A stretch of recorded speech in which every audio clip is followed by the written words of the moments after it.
This is Randy Finney with Right Side of the Chart, and this is an early session update for Wednesday, January 25th, 2023. It is 10 o'clock on the button as I'm starting this. We're a half hour into the trading day. I just want to get a quick one out to you. I got the post out to you this morning on NQ. That's the pullback trade. Yesterday's scenario, instead if it made a marginal new high, it would be a divergent high, and that would be an objective shorting up. And that gave us a good 3%, quick 3% pullback. And this is to me what I got a posted excuse me, a follow up in the comments section. This is what I call a hard buy. I'd put about a 90, probably north of 90% chance of a buy reversal. So it's like a day trade now. And when you day trade, you can take a large enough position. I made it clear I'll be out before the close today, targeting a bounce up to this area here, and that would give me another, what is that, couple percent there or so. And remember, the pullback target was the intersecting 11, about 11. 654, 655, and call it, and the uptrend line right there. And so we're right now we're between the two. So again, just many factors, but that is again a quick trading op if you're so inclined. And when you take a quick op, you can use a lot larger position to make it worthwhile, because you're going to be out by the close. At least I think you should. I'll talk on that, because then we have of course, we have Tesla coming up tonight. But let me show you a couple other reasons to go long here. And I also reversed. I had some RTY, and that's a hard reverse right here. That's what I'm doing the video. We're right on that. See that 1864.37 where my thing is, the line. You have quite a few reactions in there. Reactions there, reactions there, there. A lot of reactions, and ultimately probably work our way down to this trend line, but it would be something along these lines. So let me show you a couple other reasons why I think there's a high chance of a bounce. Let's look at the fangs, and we'll start with the Qs. There's that trend line on QQQ, but again, the futures are already there. You know what? I need to tighten that trend line up. That was that pullback target. See, that trend line's not tight coming off that low, but I need to move it so it touches these candles there, and actually a little tighter right there comes in. So there we are, close enough. And again, you always want to step in a hair before, in case, depending on how your trend line's drawn, or if the buyers step in early. And again, trade it for a quick bounce if you're so inclined, and if you're not, just stand back. Let me show you a couple other reasons.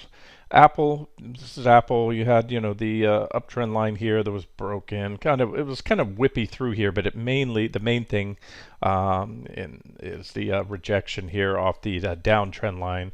This is a 60-minute chart, and that's all we're focused on right now. You have that downtrend line off the mid-August highs in Apple, very clean, and so we're there. But you can see here the bid has been strong lately. I'm going to get to Microsoft in a second, talk on that. And you've got decent support, and even some support. If we go a little bit lower, make a full tag or a slight undercut of that trend line, you're going to have even better support. That previous reaction high right there with Apple. Microsoft had a round trip last night. I'll show you it here, but great support right there, 231.36. And it just goes to what I talk about, the fundamental guys just getting their lunch handed to them here, or their clock cleaned, however you want to say, trying to figure out in a rapidly changing macro environment. So I was watching Microsoft yesterday. I even took a screenshot, but I can show you it here. It made a perfect run at the 200-day moving averages. So this is Microsoft. Here, I'll turn off all the lines. Edit chart property, show last two sessions. That was the after hours right there. I mean, to the button. And so that was and it coincided with that divergent high in QQQ. So on a scale of 1 to 10, that's a 10 for a shorting op. Apple, the 200-day is just a massive and a bear market, just a great resistance level to short. Bounces back into. Now look, if we take it out, then of course you have a little bit more work to be done. Microsoft has a trend line, potential trend line. I really only have two reactions on that trend line so far. The right off the highs there, and then this reaction high there. But either way, so it's just like the story is the same. There's a confluence of resistance just overhead. And look, the market may power through. We're going to know, not today, not tomorrow, If we're lucky, we'll have some insights next Friday after, remember, the last of the big three, Apple, Amazon, and Alphabet report. It's probably going to be choppy around there, and you're going to see more of these day trading ops like I'm giving you right now.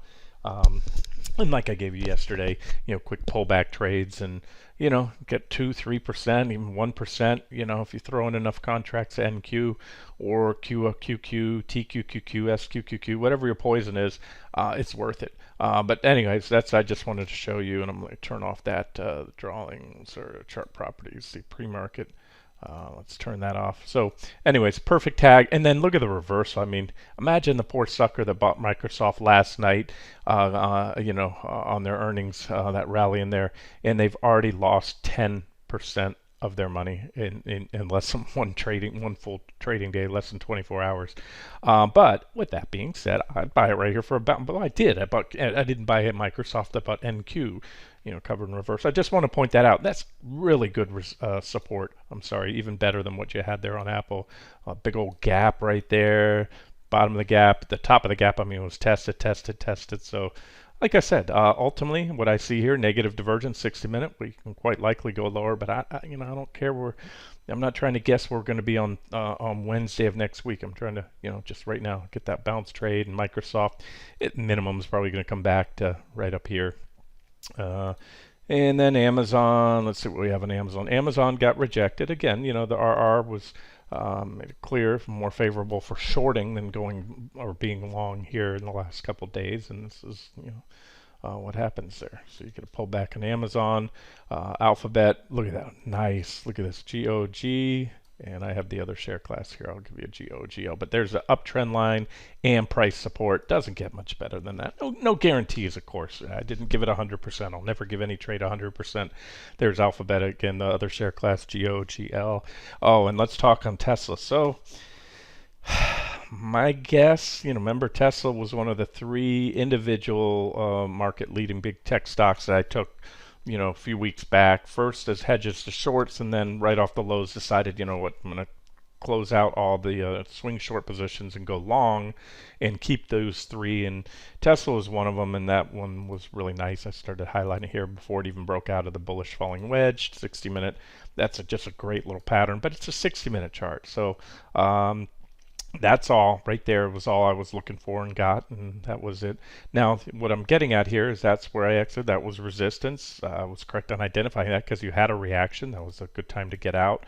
Yeah, did I leave a little bit in profits on the table? Sure, I don't want to give two flips about that. It went a little bit higher, but not much. But the point being that pullback there validated the resistance level. I didn't have a lot to go off of, but I always say, this is drawing trend lines and identifying support and resistance is more of an art than a science.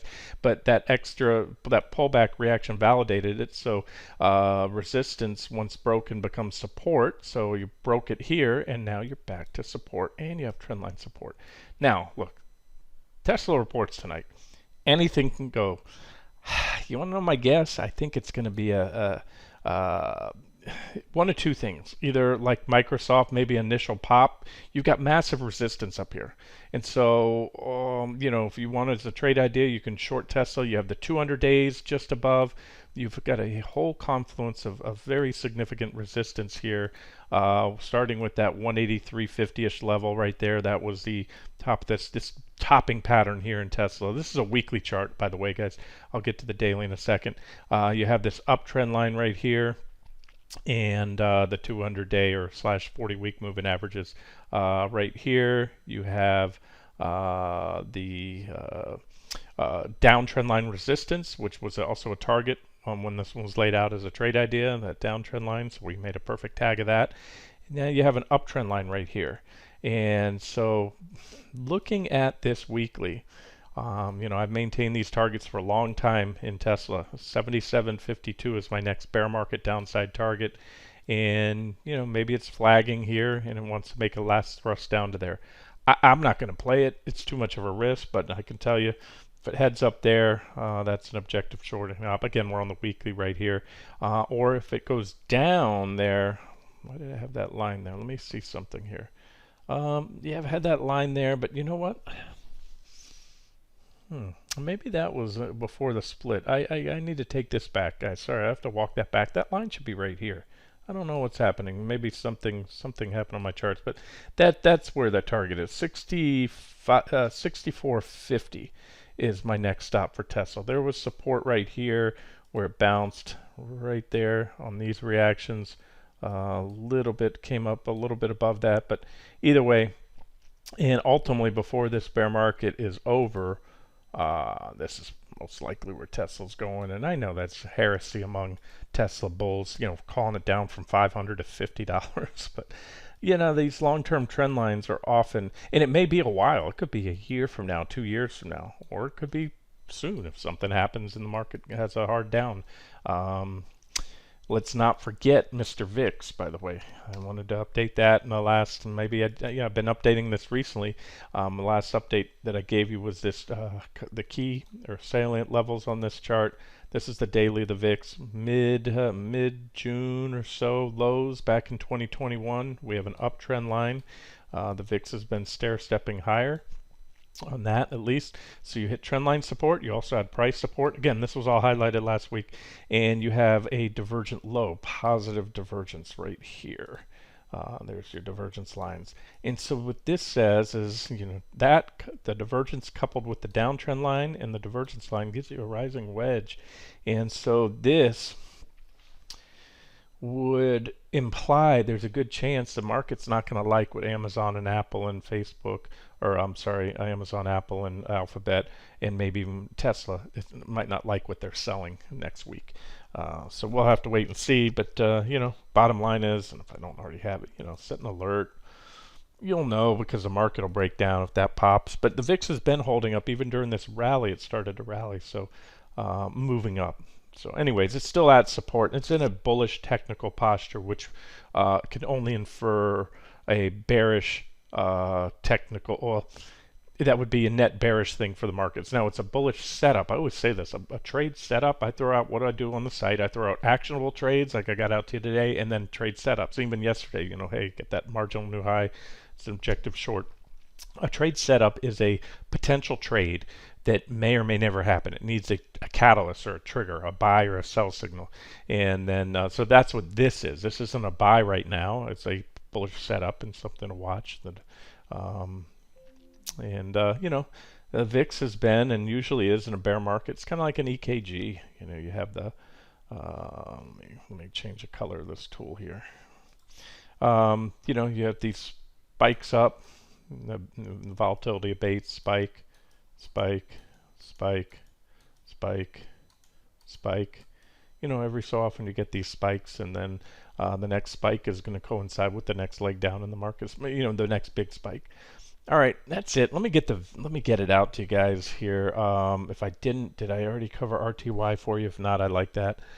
Sorry if I already covered it, but RTY was right at that when I started the video. I think I did. Yes, I did. I did cover RTY. All right, there you go. So there's the bounce so far in RTY. It's moving off that 1864 level. NQ is still, and I have plenty of time to get the video out and have it still actionable.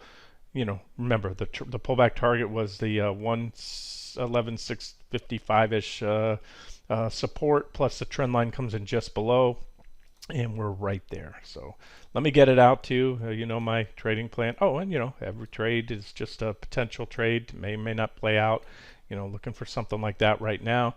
And if it doesn't, and you reversed here to a long, well, here's your next support. So you logically, or ideally, I should say, stops not much below that, especially for a short-term trade. You could keep a tighter stop below the trend line, but they're probably, if they take out the trend line, I would put even as good odds that we're still going to bounce, that would be a stop clearing move, and probably be not even, you probably wouldn't even get a 60-minute close below there. It would probably be an inter-period break, run the stops, and then reverse it back up.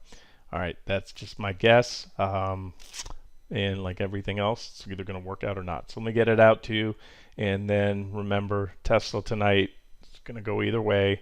So if you're somewhat risk adverse, then you might want to lighten things up or close positions out before they report tonight.